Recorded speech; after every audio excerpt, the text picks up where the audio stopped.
One of the things we heard, one of the challenges that an accounting manager has is what documents are in the process, which ones are in flight or being processed, where are they in the workflow process.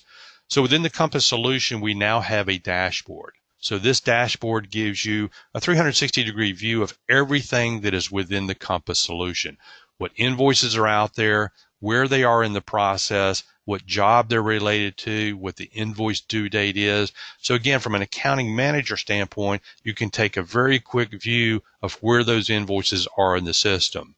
So if an vendor calls up and they're getting ready to stop service or whatever, you have the ability to go out and look at that vendor and drill down to see what invoices are outstanding, what jobs are related to, and what the due date is for that.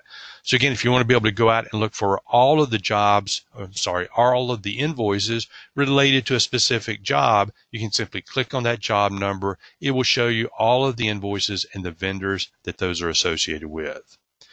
So again, what we wanted to do today was give you really a high-level view of what the Compass solution has to deliver to you.